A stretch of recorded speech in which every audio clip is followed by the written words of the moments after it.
Centrafricaines, Centrafricains, mes chers compatriotes, notre pays, la République centrafricaine, a durant des décennies connu des crises militaro-politiques sanglantes qui ont porté gravement atteinte à l'unité nationale, à la dignité de l'homme centrafricain et au travail, base fondamentale de notre société. C'est sur les cendres encore chaudes de ces crises sanglantes qu'a été adoptée la Constitution du 30 mars 2016. Cette loi fondamentale, promulguée le jour de mon investiture à la magistrature suprême de l'État, le 30 mars 2016, avait pour vocation de réguler la vie de la nation, de fixer les modalités de conquête et d'exercice du pouvoir de l'État, d'encadrer l'exercice du pouvoir politique et de distribuer les compétences ainsi que les limites à l'activité des institutions de l'État. Le 30 mars 2016, lors de ma première prise de fonction, et le 30 mars 2021, pour mon second quinquennat, j'ai juré, suivant les termes de cette Constitution, de l'observer scrupuleusement. C'est ce que j'ai fait jusqu'aujourd'hui et vous en êtes témoins. Cependant, en dépit des résultats obtenus dans la pratique de cette loi fondamentale issue du forum de Bangui, celle-ci reste néanmoins caractérisée par l'empirisme qui s'expliquait par l'urgence des tâches à accomplir pour un retour définitif à l'ordre constitutionnel et comporte des dispositions qui pourraient compromettre le développement économique, social, culturel et politique de notre pays. C'est pourquoi, dès la promulgation de cette Constitution de 30 mars 2016, certains courants politiques centrafricains, ainsi qu'une majorité de nos populations, l'ont trouvée insuffisante pour des motifs divers et variés, notamment ce qu'elle ne propose pas de solution appropriée aux causes des conflits militaro-politiques récurrents que connaît le pays, qu'elle n'affirme pas clairement la souveraineté de l'État centrafricain, ni l'indépendance nationale, ni le droit à l'autodétermination du peuple centrafricain. Bref, qu'elle ne reflète pas suffisamment les aspirations profondes du peuple centrafricain. Aussi, à l'instar des autres pays du monde, la République centrafricaine connaît des évolutions profondes, de long terme, des bouleversements aux effets destructeurs, dont la pandémie du Covid-19, la crise environnementale provoquée par les changements climatiques,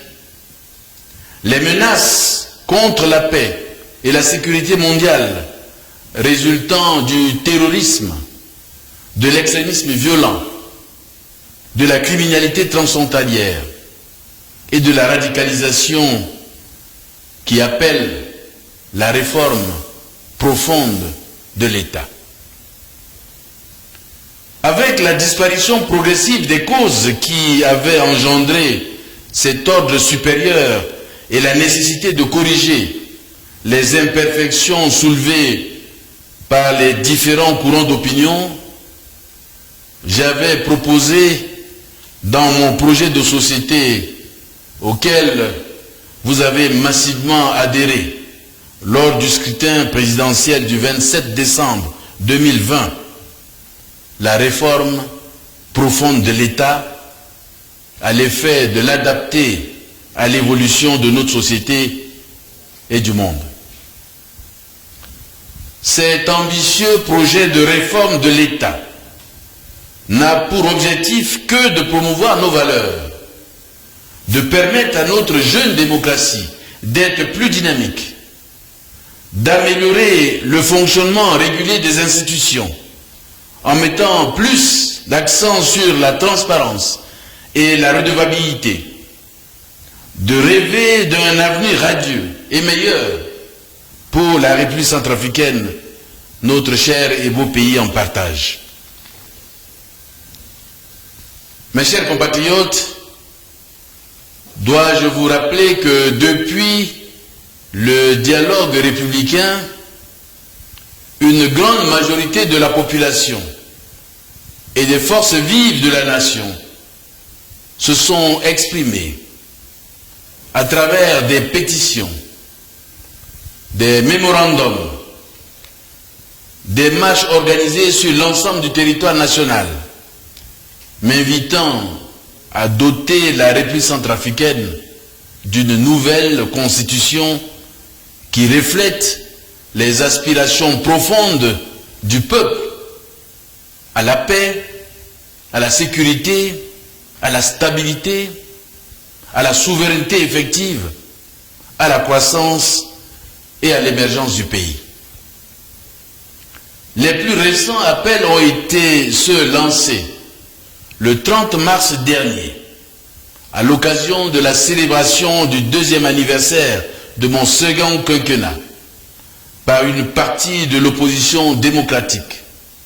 réclamant une nouvelle constitution pour la République centrafricaine. Mes chers compatriotes, vous m'avez fait confiance en m'élisant massivement, en dépit du contexte difficile de l'époque, à la magistrature suprême de l'État. À l'expiration du premier mandat, vous avez surmonté d'autres défis énormes pour me renouveler votre confiance dès le premier tour de l'élection présidentielle du 27 décembre 2020. Ainsi que je l'ai affirmé en de nombreuses circonstances, mon seul objectif est de mériter cette confiance renouvelée, en répondant toujours à vos attentes, en me soumettant à la volonté du peuple souverain, car la démocratie en elle-même est le gouvernement du peuple, par le peuple et pour le peuple. Rien n'est au-dessus du peuple souverain. Le peuple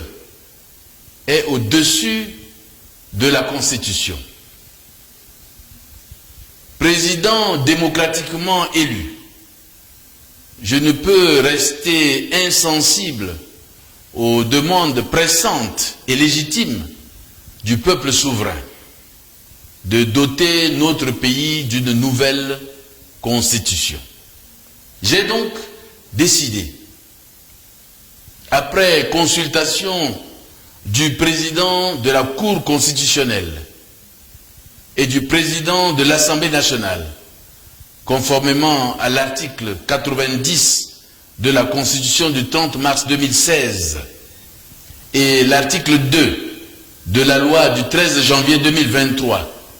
fixant les procédures du référendum en République centrafricaine, de soumettre au référendum le projet d'une nouvelle constitution de la République centrafricaine. À ceux qui auraient des raisons de redouter de l'avènement d'une nouvelle constitution, je voudrais d'ores et déjà les rassurer, si besoin en était encore, que l'organisation d'un référendum constitutionnelle dans les conditions requises par la Constitution ne saurait être valablement analysée comme une volonté du président de la République d'empêcher l'alternance politique, gage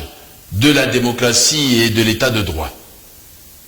L'alternance sera toujours organisée si la nouvelle Constitution est adoptée à travers des élections libres, démocratiques, transparentes, ouvertes à tous les citoyens. Dans les prochains jours, vous serez entretenus sur les principales réformes proposées. Vive la démocratie, vive la République centrafricaine, que Dieu bénisse la République centrafricaine et son peuple. Je vous remercie.